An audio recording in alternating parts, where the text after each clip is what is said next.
नमस्कार मित्रांनो, सगळ्यांचे स्वागत माझ्या कॉमन मॅन या यूट्यूब चॅनलवर. मित्रांनो, कार्यव्यस्ततेमुळे गेल्या आठवडाभर मी व्हिडिओ बनवू शकलो नाही. अर्थात अनेकदा असं वाटायचं ज्या घटना घडत होत्या, ज्या पद्धतीने घडत होत्या त्यावर भाष्य केलं पाहिजे, परंतु नाईलाज होता. सर्वांना नवीन इंग्रजी कॅलेंडर वर्षाच्या हार्दिक शुभेच्छा. होय, इंग्रजी कॅलेंडर वर्षाच्या हार्दिक शुभेच्छा म्हटलंय मी. याचं कारण त्यावरून देखील वाद होऊ शकतात, शुभेच्छांवरून देखील. हल्ली कोणाच्या अस्मिता कशा दुखावल्या जातील काय सांगता येत नाही. अजून एक, शौर्य दिनाच्या, भीमा कोरेगाव शौर्य दिनाच्या देखील हार्दिक शुभेच्छा. हा शौर्य दिन कशाकरता साजरा केला जातो, याचं महत्त्व काय आणि तो खरोखर साजरा केला जावा किंवा नाही याबद्दल अनेक लोकांचे अनेक मतं आहेत, अनेक वाद आहेत त्यावर. मात्र सर्व आंबेडकरी बांधवांना शौर्य दिनाच्या हार्दिक शुभेच्छा. 1 जानेवारी 1818 मधल्या घटनेबद्दलचं शौर्य. आता महत्त्वाच्या बातमीकडे येऊ. मुख्य बातमी, 2024 हे वर्ष इतर वर्षांप्रमाणे चांगल्या वाईट घटनांनी घडलेलं होतं, चांगल्या वाईट घटनांनी भरलेलं होतं. वर्षाच्या शेवटी अनेक वाईट किंवा दुःखद घटना घडल्या, ज्यामध्ये गुन्हेगारीच्या देखील घटना आहेत, काही प्रतिष्ठित व्यक्तींच्या निधनाच्या देखील घटना आहेत. मुख्यतः आपले पंतप्रधान मनमोहन सिंग यांचं निधन झालंय. नवीन वर्ष आता कशा पद्धतीने जाणार आहे ते कोणास माहीत नाही, कोणाला सांगता येणार नाही. मात्र या नवीन वर्षाकरता वर्षाच्या 2024च्या सरत्या वर्षातली एक बातमी जी मीडियामध्ये आलेली नाही अजून, ती दाबली गेली असेल कदाचित. ती विश्वप्रवक्ते संजय राऊत यांच्या शांतीची बातमी आहे. शांती मी लहानपणी ऐकलं होतं, म्हणजे ज्योतिषशास्त्रामध्ये आपणही नेहमी ऐकतो, अजूनही ऐकलं जातं की एखादी व्यक्ती खूप अस्वस्थ असेल, खूप अशांत असेल, तिला कुठल्याच गोष्टीत यश येत नसेल आणि सारखी धडपड पडझड अशी काही होत असेल एखाद्या व्यक्तीची, तर त्याची ग्रहशांती केली जाते असं म्हणतात किंवा ग्रहशांती करायला सांगितलं जातं. तर तशीच उद्धव बाळासाहेब ठाकरे यांच्या पत्रिकेत जो ग्रह बसला होता त्याची ग्रहशांती केलेली आहे आणि ती उभाटा सैनिकांनीच केली आहे अशी बातमी येते आहे. ही बातमी खरी की खोटी, हा सोर्स कोण आहे, हे सूत्र कोण आहे, याबद्दल अजून शंका आहे. मात्र द पॅम्पलेट या यूट्यूब चॅनलवर ही बातमी आपल्याला बघायला मिळेल आणि त्यात उघड सांगितलेलं आहे की संजय राऊत यांना उद्धव बाळासाहेब ठाकरे यांच्या कट्टर निष्ठावान सैनिकांनी मारहाण केली आहे, खोलीत बंद करून मारहाण केली आहे. आता ही सविस्तर बातमी आपण बघण्याचा प्रयत्न करू. अर्थात संजय राऊत यांचं कार्य किती मोठं आहे, त्यांचे काय काय प्रताप आहेत त्याबद्दल मी वेगळं सांगण्याची गरज नाही. आणि अनेकांचं महाराष्ट्रामध्ये हेच मत आहे की उद्धव ठाकरेंच्या अधःपतनाला सगळ्यात जास्त जबाबदार कोण असेल तर ते संजय राऊत आहेत. होय, जास्त जबाबदार म्हणजे काय की संजय राऊतांची उलटसुलट विधानं. वाल्मिक कराड याला अटक झाली म्हणल्या किंवा तो सरेंडर झालाय, तोही वादाचा विषय आहे.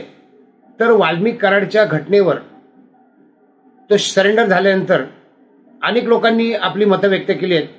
संभाजीराजे छत्रपती, जितेंद्र आव्हाड, सुप्रियाताई सुळे अशा दिग्गजांनी आपले मतप्रदर्शन केले.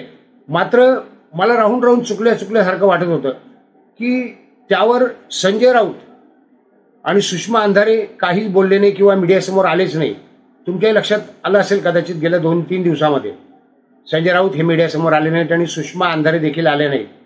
संजय राऊतांचं शेवटचं वक्तव्य मी जे बघितलं होतं, अर्थात त्याच्यानंतर केलं असलं तर माहीत नाही, पण शेवटचं वक्तव्य जे होतं ते असं होतं की राजीनामा, धनंजय मुंडेचा राजीनामा घेतला पाहिजे वाल्मिक कराडाच्या घटनेबाबत किंवा जी संतोष भाऊ देशमुख यांची जी निगृण हत्या करण्यात आली आहे त्याबाबत. एकतर वाल्मिक कराडचे आका म्हणून धनंजय मुंडे, त्यानंतर अजितदादा पवार, धनंजय मुंडे त्यांच्या गटाचे आहेत म्हणून अजितदादा पवार यांनी देखील राजीनामा दिला पाहिजे आणि संजय राऊत यांनी, मुख्यमंत्र्यांनी देवेंद्र फडणवीस यांनी देखील राजीनामा दिला पाहिजे अशा आशयाचं विधान म्हणजे मी ऐकलं होतं शेवटचं. त्यानंतर वाल्मिक कराड सरेंडर झालेला आहे. तो का सरेंडर झाला त्याबाबतीत अनेक वाद आहेत की त्याची खाती गोठवल्यामुळे, बँकांची खाती गोठवल्यामुळे, कुटुंबियांची चौकशी सीआयडीने सुरू केल्यामुळे तो सरेंडर झाला, की तो सरेंडर होताना काही आधीच प्लॅन ठरला आहे, त्याला जामिनावर सोडायचा किंवा त्याला सुरक्षित बाहेर काढण्याचा सगळे पुरावे नष्ट करून तो आलेला आहे, असं देखील एक मतप्रवाह आहे.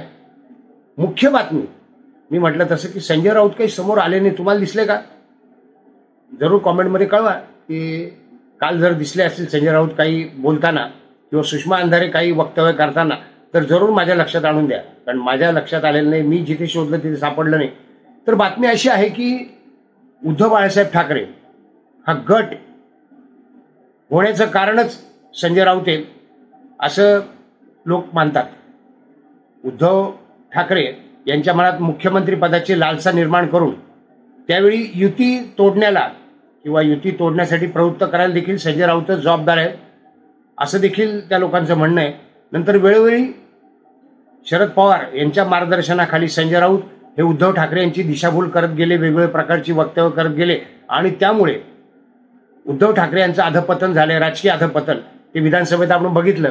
लोकसभेत निसटतं यश मिळालं होतं, पण ते कशामुळे होतं तो देखील विषय तुम्हाला माहिती आहे. ते कशामुळे मिळालं होतं आणि विधानसभेत कशामुळे घसरण झाली. हिंदुत्व हा मुद्दा आहे आणि संजय राऊत यांच्यामुळेच उद्धव ठाकरे हिंदुत्वापासून दूर गेले असं देखील अनेकांचं म्हणणं आहे. या सगळ्यातून किमान मुंबई महापालिका तरी वाचवावी, जी अनेक वर्षे उद्धव बाळासाहेब ठाकरे यांच्या ताब्यात आहे, शिवसेनेच्या म्हणजे, ती वाचवण्याकरता म्हणून ज्या उद्धव ठाकरेंनी बैठकांचं सत्र सुरू केलंय, म्हणजे मुंबईतले आजी माजी नगरसेवक, तिथले सगळे पदाधिकारी, शाखा प्रमुख, अशा सगळ्यांच्या भेटीगाठी घेण्याचं सत्र सुरू आहे. मातोश्रीवर त्यांच्या बैठका घेण्याचं सत्र सुरू आहे आणि या सगळ्यातून मुंबई महापालिका कशी जिंकता येईल किंवा मुंबई महापालिका पुन्हा कशी आपल्या ताब्यात घेता येईल याबाबतच्या चर्चा सुरू आहेत आणि त्यामध्ये काय केलं पाहिजे, काय सुधारणा हव्यात, काय बदल हवेत याबाबतीत चर्चा सुरू असताना एकमत असं झालं तेथील निष्ठावान कार्यकर्त्यांचं, म्हणजे निष्ठावान म्हणतो, जे बाळासाहेब ठाकरे यांचे पण निष्ठावान होते आणि उद्धव ठाकरे यांचे पण निष्ठावान आहेत, अशा कळव्या शिवसैनिकांचं मत पडलं की संजय राऊत यांना शांत करावं, संजय राऊत यांना चूप बसवावं किंवा संजय राऊत यांना राजकारणापासून किंवा उद्धव ठाकरे किंवा उबाठा गटावर विधानं करण्यापासून प्रवक्तेपदी बसून काही बोलण्याला मनाई केली जावी. संजय राऊत आणि दुसरं नाव आहे सुषमा अंधारे. सुषमा अंधारेंची शांतपूर्वी झालेली आहे, पण त्या काही शांत झाल्या नाहीत. ते काय झालं होतं प्रकरण तुम्हाला माहिती आहे. सुषमा अंधारेंबाबतचं एका उबाठा गटाच्या व्यक्तीनेच त्यांना थोबाडीत मारल्याचं आपण ऐकलं होतं ती बातमी. तर तशीच बातमी आहे की अशी सगळी चर्चा मातोश्रीवर सुरू असताना, मातोश्रीच्या बैठकीत सुरू असताना एक्सवर देखील या पोस्ट आलेल्या आहेत आणि मी सांगितलं द पॅम्पलेट या यूट्यूब चॅनलवर स्पष्ट बातमी दिली आहे की अशा चर्चेमध्ये संजय राऊत आले आणि त्यांनी बोलायला सुरुवात केली. आता संजय राऊत बोलणार म्हणजे काय बोलतात, ते कसा चेहरा करतात, कसे हावभाव डोळे बिळे करतात ते सगळ्यांना माहिती आहे आणि त्यांनी मुजोऱ्या केल्या असतील. मी म्हणू शकत नाही त्यांनी काय केलं, त्यांनी स्वतःची बाजूही मांडली असेल, पण त्यावेळी संतप्त शिवसैनिकांनी संजय राऊत यांना धरून नेलं एका गटाने. म्हणजे ती नावं काही बाहेर आली नाही, कदाचित ती बातमी येणार पण नाही बाहेर. त्यामुळे मी प्रश्नचिन्ह लिहिले. मला माहित नाही, मी काय पुष्टी करत नाही अजिबात या बातमीची.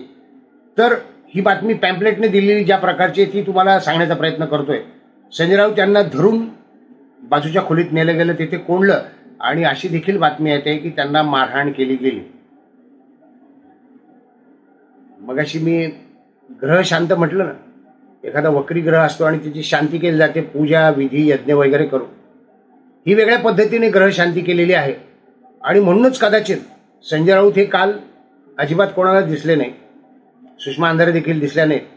तर उद्धव ठाकरेंच्या अधपतनाला हे दोन प्रमुख कारणीभूत आहेत असं एकंदरीत उद्धव ठाकरे यांच्या निष्ठावान शिवसैनिकांचं मत पडतंय आणि त्यांनी हे जर खरोखर केलं असेल, मला माहित नाही आनंद व्यक्त करावं की दुःख व्यक्त करावं. एक आहे, उद्धव ठाकरे संजय राऊत यांच्या शब्दजालातून बाहेर पडतील तर आनंदच आहे.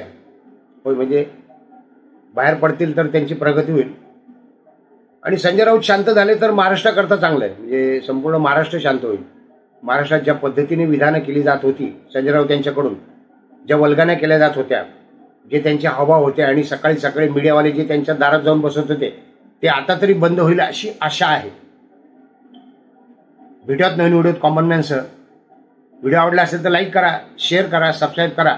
पुन्हा एकदा सांगतो, या बातमीची पुष्टी कोणी केलेली नाही, मात्र एक्सवर अशा पोस्ट टाकण्यात आलेल्या आहेत. तसंच द पॅम्पलेट या यूट्यूब चॅनलवर ही बातमी आपल्याला पाहायला मिळेल. व्हिडिओ आवडला असेल लाईक करा, शेअर करा. धन्यवाद. भेटूयात नवीन व्हिडिओत कॉमन मॅनसह.